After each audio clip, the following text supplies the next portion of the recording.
Hey guys, welcome to Enter the Atmosphere. We've got a great show this week. We're going to go over some things we went over last week. Had some great questions from you guys. Really appreciate that. And asking a lot about the Atmos First and how it works and the concepts. We're going to get into that. We're also going to get into how to make a vocal big in Atmos. And we're going to be using a track from my buddy Julia Cole. It rocks. It's great. It's going to be fun. Here we go.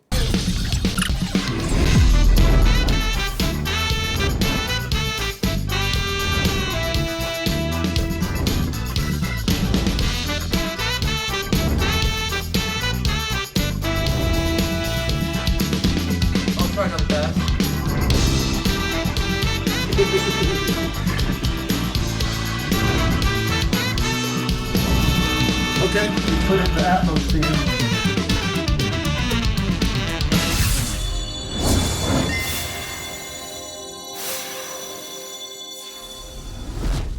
All right, welcome back, guys.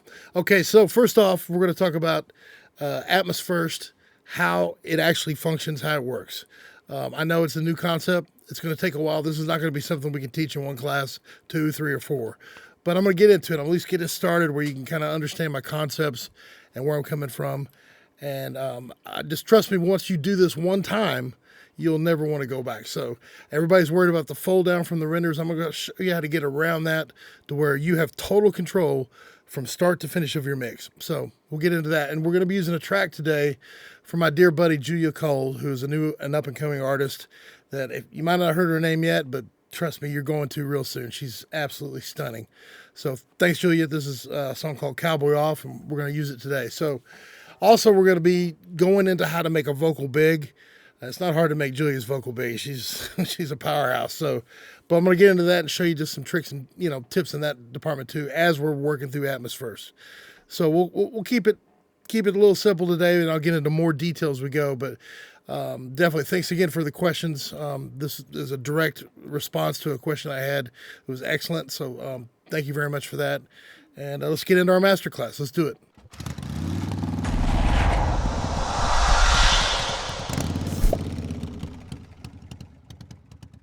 Okay, guys, let's get into Pro Tools and check this out, right? All right, like I said before, this is an artist I'm working with named Julia Cole. And this is her song called Cowboy Off. I'm going to give you like a verse and a chorus. You got to put your headphones on to be able to hear this. So in binaural, and it's already set up in binaural at this point, but I'm going to backtrack so I can kind of explain where we got from point A to point B and how the two mixes is going to fold out of this and all that. So put your headphones on and let's do this. I'm going to play verse and chorus so you get familiar with the song. Country song with a real cool beat. It's you're going to dig it. Here it is.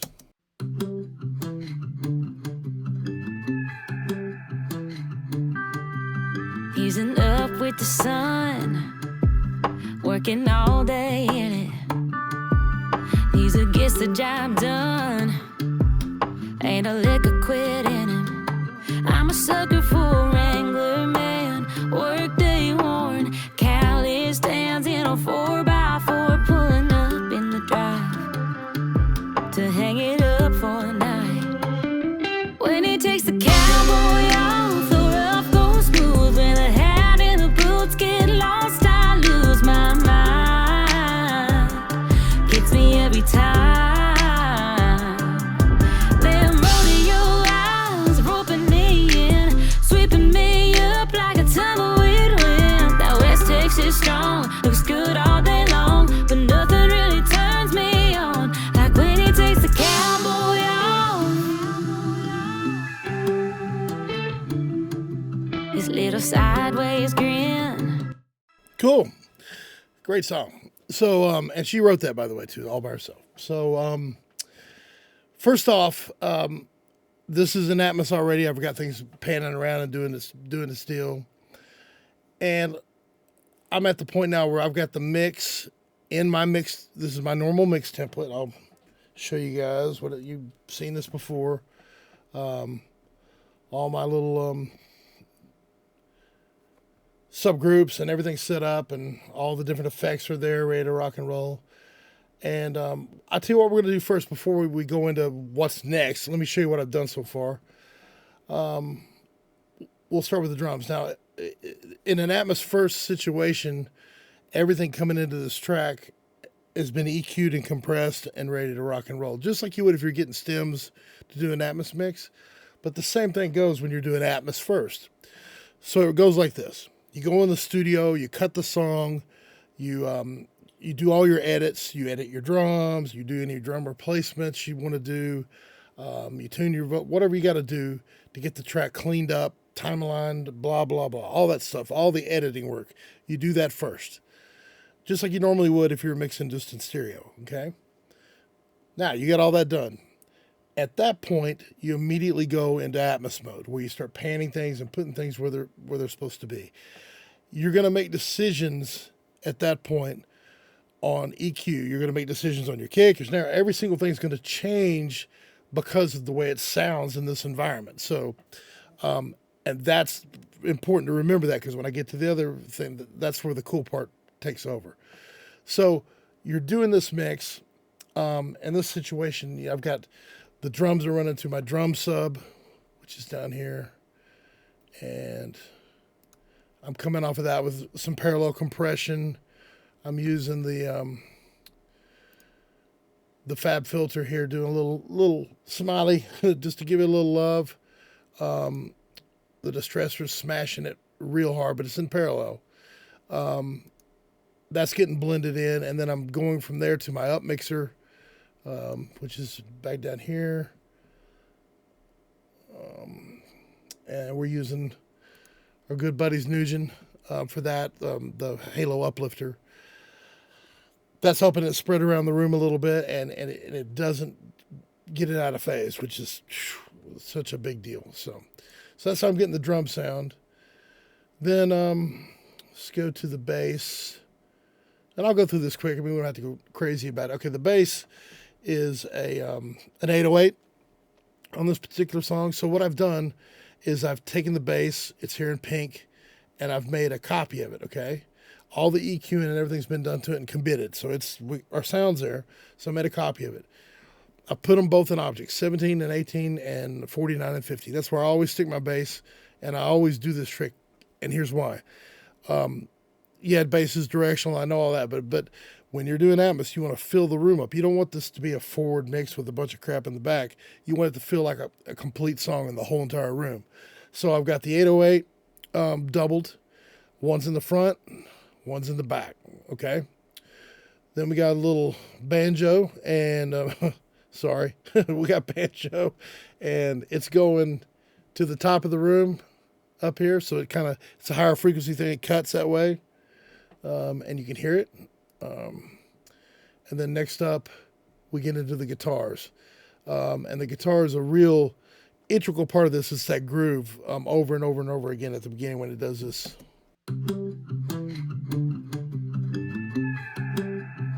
So we got that panned out left and right on the sides there. And then the steel guitar is up in the top and back far. I've got it going to my fab verb, which if you've seen some of my other episodes, you know how that works.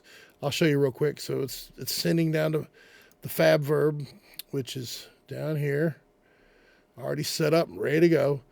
3 instances of Pro R, and a long 459 on this particular one with a little roll off on the top and a little dip around 500. And there's 3 copies of it, each one of them with a different pre-delay, 0 on the first, 50 on the second, and then the last one's 100 milliseconds of pre-delay. And they're panned to 3 different spots in the room via objects. You got in the front of the room, low, middle of the room about halfway up, and then the rear of the room at the very top, okay? And that's what's giving the steel that eerie kind of, ghostly kind of sound, and it feels like it fills up the room when you're listening to it in the room. All right, next up, we're getting to the good stuff. That's her vocals. We got a little SFX riser, and with the riser, this is always fun. I'll show you what I do on this. Here it comes. We'll solo it. I've got it starting at the front of the room, and it goes.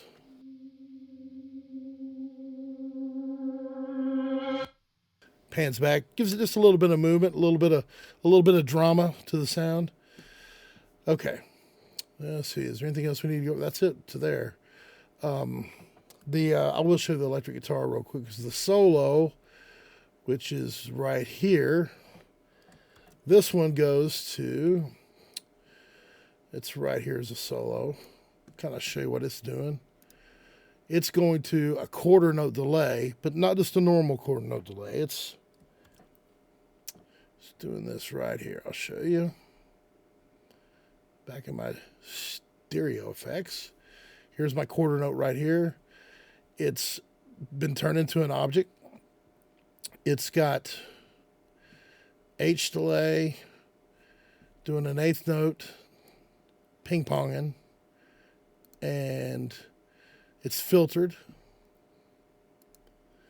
And this is what's called, I call tail, because it's the tail end of a reverb with no pre-delay. That's set up over here, right here. And that's going, that has an reverb on it with no pre-delay, as you can see. Just tail only. And when you combine the two and you play the guitar, let's see here, the solo sounds like this.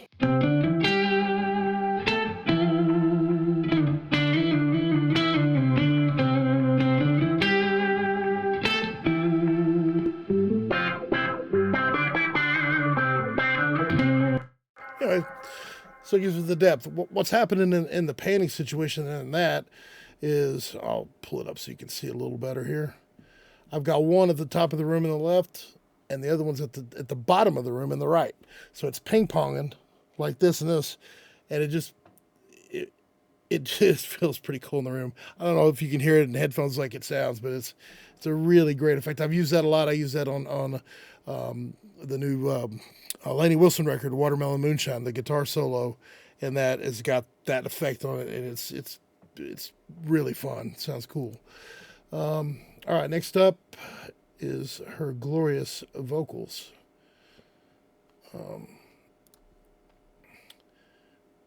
All right, so first off, this is just, I'll give you some of her dry, and I know, sorry, Joe, you don't cringe, but you sound great. So singers don't like it when you do this, but she's cool. And she sings amazing, so here we go. He's up with the sun, working all day in it. So that's what we got going on there. We've got a little bit of printed effects here, and then a doubler later, another here, and an eighth. So these are some of the effects that we're using as we're going along. He's up with the sun, working all day in it. Gets the job done. Okay, so that's basically just a little short delay, a little bit of room reverb-y kind of thing, and just give it a little long because we want it to feel kind of dry up at the front. Then when it gets to the chorus, we want it to be bigger. You know, we got harmonies coming in, we got all this stuff. So when we get to the chorus, we're going to come out of this. To hang it up for a night. When he takes the cowboy off, the rough goes smooth with it. Okay. Show you what I'm doing there. So I'm sending down here to this thing I call eighth delay. And I've just used this one because I've been digging on this new plugin. I'll show you this. If you haven't seen this before, it's by Neural Audio. And it's called Xbox, like Xbox, Xbox. And it's kind of it's one of those plugins that you kind of use like a CLA plugin, like for vocals, or there's a million different things that do this same sort of thing, but this does it stellar. If you're doing a demo and you got to get a vocal quick, you got a compressor, de-esser, you got some EQ, reverb, delay, and some effects right there at your fingertips, and it sounds great. And I'm using it for that at times in different things, but on this particular song, I'm using it strictly for the rear of the room. So I'll show you how I've got this set up.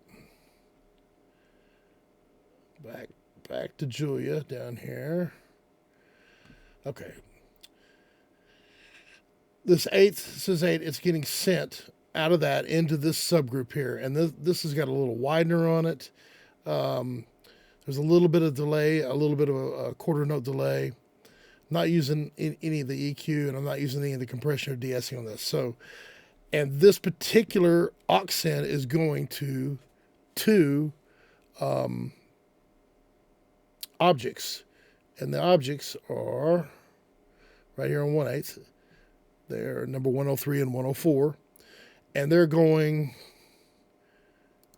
to about almost the rear of the room, not quite the rear. It sounded best there. I played with it till it sounded right. And they're up top. Not quite all the way to the top, but just, close enough. So that's kicking in. That's automated. So pull this back here and show you the automation on that and how that works. Yeah, that's the right one. Okay, this is basically just a mute automation. So you get, as you can see right through here, all the way through here, I've got it off until we get to the chorus. And then when I get to the chorus, it kicks in. So here's what it's doing. To hang it up for a night. When he takes the cowboy off, the rough goes smooth. When the hat and the boots get lost, I lose my mind. Gets me every time. Them rodeo eyes. Okay, cool. So you got that, plus you got the throw delay, and I'm going to show you how I'm doing that. That's basically set up right here. I'm doing mute automations. So this is, I'm going through and picking what words I wanted to throw on and do it in time. I do it in grid mode so that everything flies perfectly. So it's doubling here. 4x4 pulling up in the drive. To hang it up for a night. Then it comes back into the chorus. Let's get lost, I lose my mind. Gets me every time. Them rodeo. Okay. Does the same thing in the next chorus. That's out. So that's how I'm using the throw. I'll show you real quick how I've got that set up. Pretty straight ahead stuff here on this, but back to Mr. Throw. And again, this is all stereo effects. I'm not using 714s on any of this. I'm just using panning. Okay, this is the long throw. And as you can see, it's panned. I'll show you a little better here. You can tell. It's going from the top right-hand corner, opposite of what I did on the guitar solo, top right corner to the rear of the bottom of the room. And the effects I'm using on that particular are good old mod delay number 3 with about 30% feedback. You can time the feedback to where it ends before the next note starts. You just got to play with it a little bit. You can also do some fancier stuff with, using a compressor and the game, doing the side chain thing. And that's cool, but you can get it really close to this and it sounds fine. Just by playing with the feedback and getting it exactly to where it does it just enough times to land within the beat. So that's what I'm doing there. And then got, again, a filtered EQ coming out of that into just some good old little deverb with just, about 38% of it coming through. So that's how the throw works. So then, let's get back down here to her vocal again. Okay, so this is her lead vocal. This is her double when she sings a double here. And I've got the double is going to the back of the room. This double's going to about the middle of the room. This is kind of a harmony little part. This is a little ad-lib part. Then this is where I did some little kind of hip-hop chopping up kind of thing. I'll show you that. And just some extra words. She did some throws. Again, she's a great singer. She knows what to do. I mean, you can't teach this. She's amazing. So we'll listen to a little bit of this chorus with everybody doing their business. Only vocals. Well, I'm done waiting for when he takes the cowboy off. The rough goes smooth. When the hat and the boots get lost, I lose my mind. Gets me every time. Them rodeo eyes roping me in, sweeping me up like a tumbleweed wind. That West Texas strong looks good all day long, but nothing really turns me on like when he takes the cowboy off. Cool. We get into the bridge here. Do a little trick or two here coming up. Workday worn, calloused hands in a 4x4, pulling up in the drive to hang it up. Okay. It's kind of fun. I'll show you how I did that. So the line that she's saying is this. To hang it up. And what I did is I took the first. So this is. To hang it up. So she's saying the word drive. So I took drive, chopped it up into, that would be 16th notes. And I made 3 extras and plowed them before. So what I did is I put the first one on the right side, the next one on the left side, and the third one on the right side. So it goes da da da da.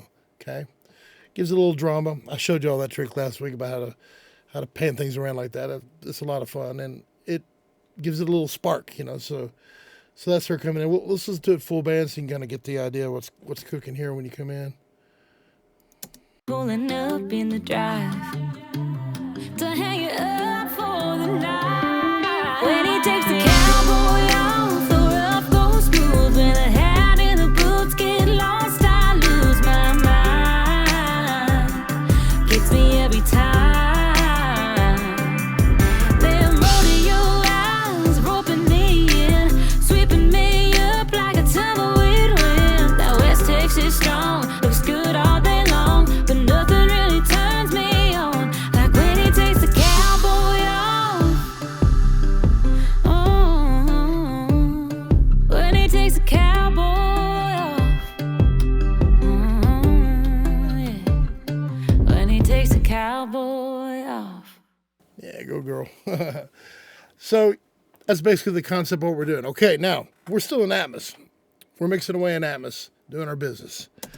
Let's say I'm ready to print. I'm ready. This is ready to go to mastering, which is my next template that I import this into.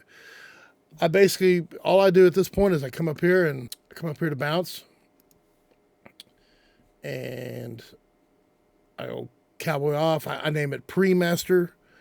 I'm not going to do because I've already done it, but and then at the same time I'm going to print a re-render. Okay, here's how I configure it. Let's come up here and I make a 2 mix that's 2 channels. So you got options here to. This is in the new version of Pro Tools. So if you're freaking out about what this is the new one. But 2.0, okay, and that's all. I'm printing a stereo re-render right now. This I do it now and I also do it later too, and I'll explain why. So now what it's doing is it's giving me a folded down version of this. Okay. If you want to know what that's going to sound like before the facts, what you do is you do this. In your renderer, if you come over to where it says physical, you can bring this down to 2.0 and monitor in 2.0. So now at this point, I'll save my session as is and call it the Atmos pre-master. And then now I save as cowboy off stereo master. Pre-master, sorry, stereo pre-master. Now I go tweaking the pre-master. So I'm listening in stereo. So here's what it sounds like in stereo. Pulling up in the drive to hang it up for the night. When he takes the cowboy off, the rough goes smooth. When the hat and the... Okay, so that's playing back in my room in stereo. And believe it's, yeah, you're hearing it in stereo in your headphones. So the binaural's gone now. So now I'll go through the song and make tweaks. 9 times out of 10, I have to adjust the bass a little bit because it's getting piled into 2, and it usually has to be turned down a little bit. I'll make a few tweaks here. Sometimes I'll have to roll some low end off of a couple of things just because they're competing with the bass. Sometimes acoustic guitars, you got to do your high pass filter, those kind of things that you normally do in a 2 mix. But you're so far down the road already, and you're panning. You can leave it the same. I know guys that'll do all and cram them all back up to the front and do that. But you don't have to do that. Leave it like that and go. So now you got your pre-master in Atmos, and you print your pre-master in stereo. Then what I'll do is I put that to the side, okay? Then I go back to working on Atmos. So I take my Atmos mix and I import that into a into my template, which is my mastering template. So I'm going to do that. And that's a whole can of worms there. We'll get into that a whole nother day, my mastering template. But I am going to show you what it looks like. So hang tight here. Okay, so now we're going to import our pre-master Atmos into our brand new mastering session. So start over the blank page. This is kind of complicated, but you'll get the gist. So I'm going to load in session data. I'm going to go to, where is Miss Julia? There she is. There's pre-masters, Cowboy off pre-master, and that is the big one. That's the ADM BWF that I printed. All right, so I'm importing that. I'm going to import the whole enchilada here, all the way down to here. Boom. These say checked. This stays checked. Hit OK. Yeah.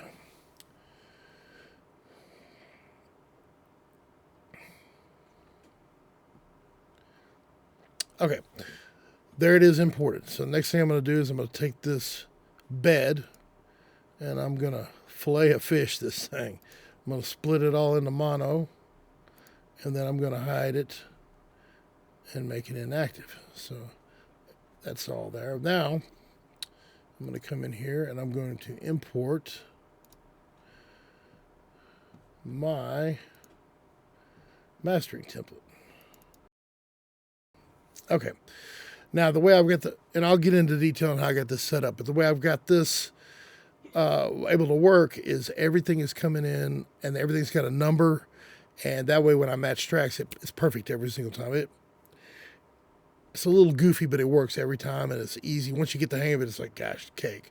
So I go match tracks. It matched every track I had except for my keys, 1, 2, 3, and my LTC, which I'm adding at this point in the mix. Now in the do not import, I go over here to choose. I want to make sure this is right. I go from main output assignments. I don't want anything else here, or it will overwrite the information that's on my ADM BWF. So don't really need that. I hit OK. And now it is importing my template on top of that ADM that we just printed. And we always say, do it. It makes a difference. I promise. So give it a second here. All right. Now this is my mastering template. And the next step that I do is I grab everything. And you notice I haven't checked where I'm at as far as LKFS yet, because it doesn't matter. That's what mastering is all about. Getting all that. I can look at this file right now and tell you that I'm way over. So, but at this point, it doesn't matter. If I go back to the ADM and I run it through loudness and see exactly what it is, then I could trim it back here. We don't have to do that right now, but you can do that, and it might go a little teeny faster, but either way, it's going to work. So now what I want to do is I want to take all that track, that ADM of every single thing that I just did, and I want to print a mono print of that. And the reason I want to do that is because that's what's going to be my key that's going to drive all my dynamics, like compressors, de-essers, limiters, whatever I'm using. That's the driving factor, not the track. That's how you get 128 tracks to work in Congress all the way through the entire mastering process. It's kicking way to do it, and it gives you control the whole time. Because if you remember, the only thing that I put in the bed are the drums. So I've still got everything separated out. I got the drums, I got the bass, the guitars, all the vocals, all the effects, everything are on separate, either the objects or they're in the bed. The bed's only the drums, and the rest are all in objects. And they're all in here, and I've got total control, okay?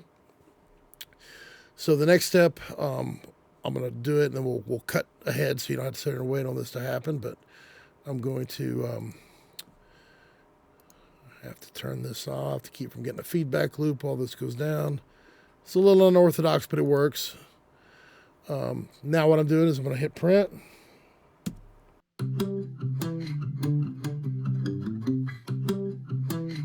I'll fast forward and we'll see it when it's done. With the sun, working all day. All right, sweet. Okay, so we got that. That is a mono print that is going to the land of nowhere. You're not going to, no one ever hears it except for the compressors, de-essers, limiters, whatever I decide to use in the process. So I'm going to run this back down to where it's supposed to be in my keys. Now I'm going to come back up here to that one I just did, and we're going to make a copy of it, and we're going to paste it here, and we're going to paste it here. Now I got 3 different ones for 3 different effects, okay? So now come back in here, and now I can start the process, and we won't get into this today, but let's just say I start playing the song, and now I've got an EQ all the way across the whole thing that I can tweak with. Up with the sun. I got EQ set up. I've got the compressor set up. That's actually, this one's not getting keyed because it's coming off the track, but it gets keyed right here. See, key 2 is the mono version here coming up through that. So when I kick this in, now we're affecting the whole entire track. Easing up with the sun, working all day in it. He's a gets the job done, ain't a lick of quit in him. I'm a sucker for a Wrangler man, workday worn, Cali stands. Anyways, you get the idea. We can go through that later. But okay, so I get this all done, and it's ready to print, and I'm ready to print my final ADM. At this point, I'm going back and forth, and I'm looking at my good old trusty the Mac Arm. It's on my Mac RMU, but looking at my renderer, and this needs to be on. Close out that file. So I'm looking at my render, and I'm checking it here. Run the song all the way through. So I've got all my stuff when I'm running through.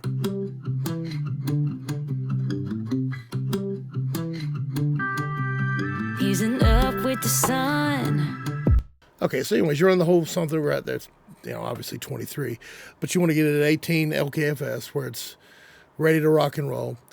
Next thing you do is a little quality control. Make sure there's no pops, no wax, nothing's going on. Do your little crossfade at the end, a little crossfade at the beginning. Import, if you have a 2-mix that's different than this, remember we did this Atmos First, you would import the 2-mix at this point, make sure they're exactly the same length, or you'll get your little hand spanked by Apple. You don't want that. And then it's ready to go, ready to print the ADM. You can print your high-res, your bin files from that, you can do your MP4, everything ready to go. But you want to also print, and you want to monitor. At this point, you do a save, just like we did before. You do a save as, okay? And then you play the 2-mix. And now you decide from this 2-mix to the other 2-mix, which one you want to work on. 9 times out of 10, I'm going to work on this one because it's already got some love coming from the compression and the EQs that I'm already doing here. And at that point, I just start tweaking the mix. And I'm monitoring in stereo, not binaural at this point, just stereo. And I'm listening just out of the speakers like we normally would. So I hope that kind of makes sense. So we've mixed it in Atmos. We've printed it. It's done. It's ready for the DSP. I've printed a submix off that is a render of everything. But it's before I do that, in this, I've got the chance to make more corrections. So you get to hear how it sounds coming from the renderer and what's happening in the room, but you got a chance to change it. You got a chance to fix anything. So a lot of people go, well, it's out of your control. There's a couple of little things you can change inside the renderer, but it doesn't do that much. But having this control, I can re-EQ stuff. I can move stuff around. If the panning is causing it to be too loud or something, let's change it. But I'm changing it all off of the same derived mix. So now, the reason this is going to work and the reason why this is going to change the industry is here. There's a bunch of reasons. I've said them before. I'll say them again. You got 2 mixes. You got an Atmos mix and a stereo mix. Now you take those, you print those, and the Atmos mix is mastered. It's ready to go. The stereo mix is not mastered because this is an 18 LKFS, and you turn in a stereo mix at that low a level, and it ain't going to fly. So you got to master it the traditional way. Take it to your traditional mastering engineer, Gateway, Bob Ludwig, those guys. or you do it yourself, whatever you do. But take it to a pro, get it mastered normally. So at that point, you've got two mixes that you've done all at one time. You got one stop shop. Your A&R folks, your label heads, whoever's signed, the artist, the producer, everybody comes in the room at one time, and they listen through the entire mix and approve it. They approve the Atmos mix and the stereo mix in one whack. You turn them in one whack. That makes the label so happy because they don't have to wait for the Atmos mix. It's not an afterthought. It's all part of the process. That saves time. It's going to be less expensive because time is money in the studio. You cut your time down by, I guarantee, on the average, at least 8 hours, 10 hours that you've eliminated from the process because you're doing it all at one time.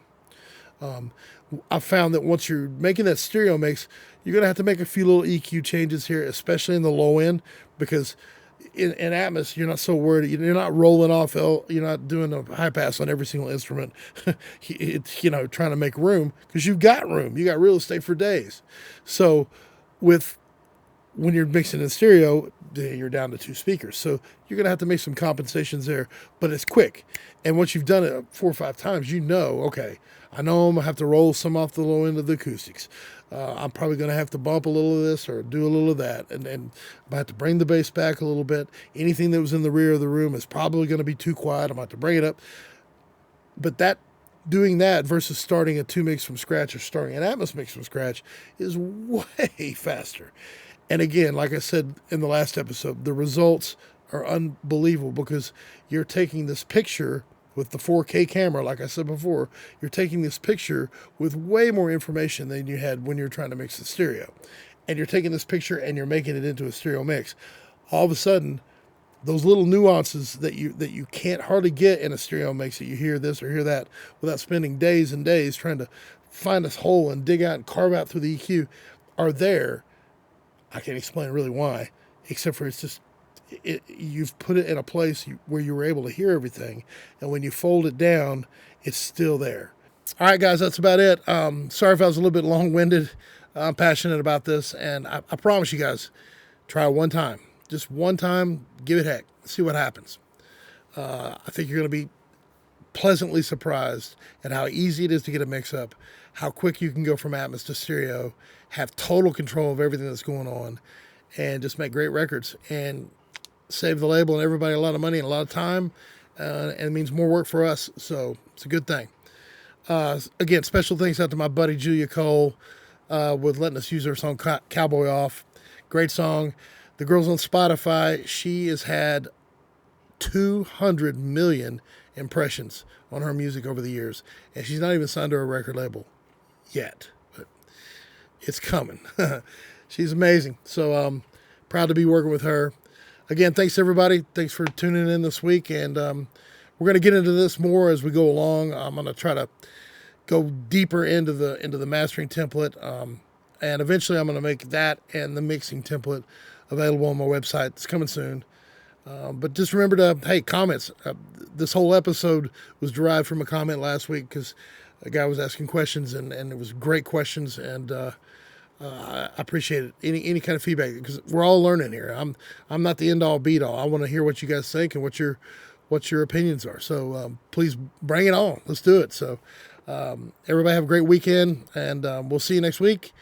And ring that bell and subscribe. Let's do it. Bye. Don't forget to subscribe and click the bell down below and make sure you get notified for all of our upcoming episodes here at Enter the Atmosphere.